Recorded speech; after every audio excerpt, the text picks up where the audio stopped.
Let's see how to evaluate this integral. 0 to 4/5 x to the 4th divided by square root 16 minus 25x squared dx. We will need to use a substitution for this, but before using a substitution, I'm going to rearrange the given integral a little bit.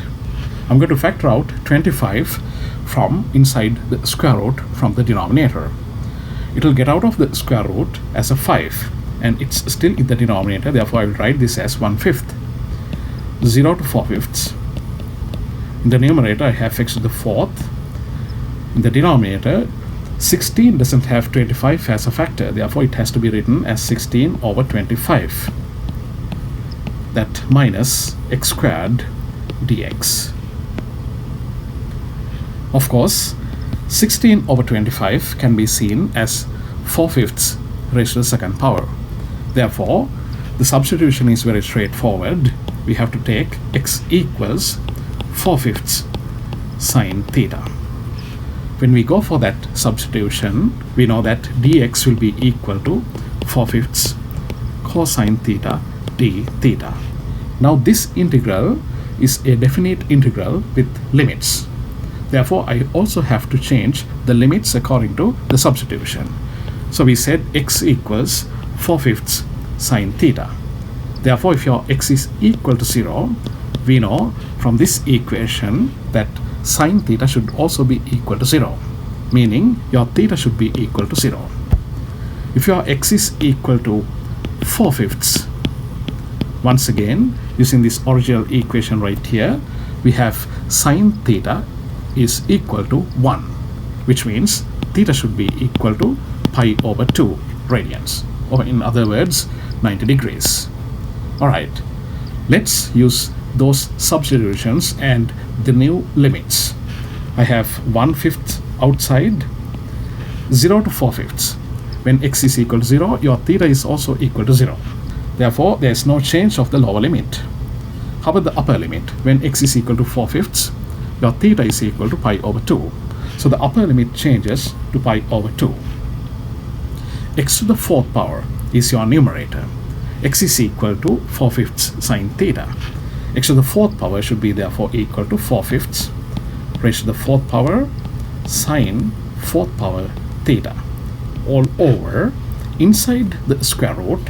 I have 16 over 25, which I will write as 4 over 5 to the second power, and minus x squared. X squared will be equal to 4 over 5 to the second power sine squared theta. And then I have dx. Dx is equal to 4/5 cosine theta d theta. 4/5 cosine theta d theta. Alright, now we can do some simplifications. We know we can factor out 4/5 squared from the denominator, but 4/5 squared can be factored out inside the square root. So it will get out of the square root as a 4/5 first order in the denominator. So that 4/5 can be cancelled with one of the 4/5 terms on the numerator. So I will do this cancellation like this, and there will be a 1 right here. And we know that 1 minus sine squared theta is equal to cosine squared theta. That's according to the Pythagorean identity, which is cosine squared theta plus sine squared theta equals 1. So if you simplify that, you can see that 1 minus sine squared theta should be equal to cosine squared theta. That's what I have inside the square root in the denominator. Inside the square root, you have cosine squared theta. When you take the square root of that, it becomes first order cosine theta. Therefore, all of these will be cancelled with the first order cosine theta term on the numerator. Alright, now the given integral reduces to, we have 1/5, and also I can factor out the 4/5 raised to the 4th power and write it outside. 4/5 raised to the 4th power integral 0 to pi over 2 sine 4th power theta d theta. When you have sine term raised to an even power, or even a cosine term raised to an even power, we would like to go for the double angle identities for cosine. What are those identities? If you have cosine 2a, it will be equal to, the first identity is cosine squared a minus sine squared a. The second identity is 2 cosine squared a minus 1. The third identity is 1 minus 2 sine squared a.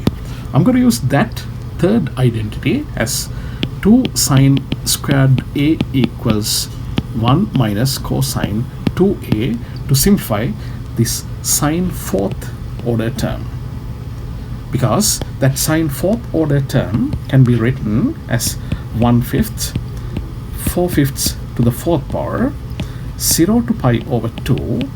I can write that sine fourth order term as sine squared theta raised to the second power, d theta.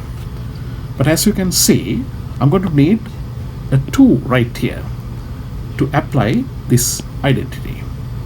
So I'm going to write a 2 here. If I write a 2, it will be a 2 raised to the second power 4 on the numerator. So I need to divide that out as a 1/4. Alright, now we can do these simplifications further. I have 1/5, and then right here I have 4 raised to the fourth power, and there is first order 4 in the denominator. So those two terms will be simplified as 4 raised to the third power. In the denominator, right here, I have a 5, and that 5 is raised to the fourth power. Integral 0 to pi over 2. Now this 2 sine squared theta term, we will write it as 1 minus cosine 2 theta. All of that squared d theta. Okay. Let me simplify these numerical values outside of the integral. 4 raised to the third power is 4, 16, 64. And then 5 raised to the fifth power is in the denominator, which is 5, 25, 125, 625. That times 5 is 3125. Integral 0 to pi over 2. I'm going to expand all of these things. 1 minus cosine 2 theta raised to the second power. It will be easily expanded if you can remember the expansion of a minus b squared. This is equal to a squared minus 2ab plus b squared. Alright, using that identity with a equals 1 and b equals cosine 2 theta, I'm going to write the expansion. It will be 1 squared minus 2 times 1 times cosine 2 theta plus cosine squared 2 theta outside d theta. Alright, once again I have a cosine squared term. What shall we do for that? Once again we can use those cosine 2a identities. We have 3 identities. Out of those 3 identities, I'm going to use cosine 2a equals 2 cosine squared a minus 1 as 2 cosine squared a equals 1 plus cosine 2a. Now I'm going to need a 2 right here for cosine squared 2 theta term. I don't have a 2. So what I'm going to do is I will write a 2 and divide that by a 2. Now all of this part can be replaced with this identity with a equals 2 theta. So let me rewrite this integral. I have 64 on top, 3125 in the bottom, 0 to pi over 2, 1 minus 2 cosine 2 theta plus, I will write this 2 in the denominator as a 1/2, and I will open parenthesis, and 2 cosine squared 2 theta, I will write it as 1 plus cosine, double the angle right here, becomes 4 theta, close parenthesis, and all of that as 1 integral d theta. Okay, now we can do some simplifications. 64 over 3125 integral 0 to pi over 2.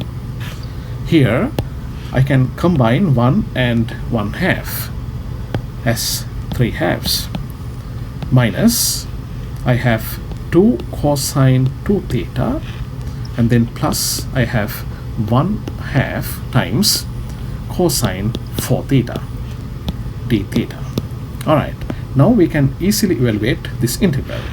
Outside I have 64 over 31/25, and this integral, the first term becomes 3/2 theta minus 2 cosine theta. The integration should be sine 2 theta plus 1/2 times cosine 4 theta integral is equal to sine 4 theta over 4.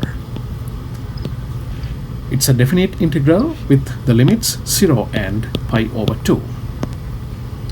Now it's just a matter of substituting these limits. I have 64 over 31/25, that times the first term is a 3/2 times theta. Theta is pi over 2 when you replace the upper limit. When you replace the upper limit, sine 2 theta and sine 4 theta terms will be equal to 0. Also, when you replace the lower limit, all of these terms are going to be zeros. So I can ignore all of those other values. This can be simplified further. I will have to divide 64 by 4, which is a 16, that needs to be multiplied by 3, becomes 48 pi. In the bottom I have 31/25. When you solve a problem like that, you may try all alternative approaches as well. While all those different approaches are always encouraged, try to go for the standard procedures, especially if you are in a timed exam environment. That means if you see a question like with a square root a squared minus x squared, while you can try so many different substitutions or different approaches of integrations, such as integrations by parts as well, the most straightforward substitution for these kinds of questions is x equals a sine theta. Of course, you can also go for x equals a cosine theta. But if you go for that substitution, when you differentiate, there will be a negative symbol associated with the derivative of cosine theta term. So it makes it a little bit difficult. So x equals a sine theta is the preferred substitution. If you see a question like square root x squared minus a squared, in that case, your best substitution would be x equals a secant theta. If you see a question like inside square root you have x squared plus a squared, in that case the best substitution would be x equals a tangent theta.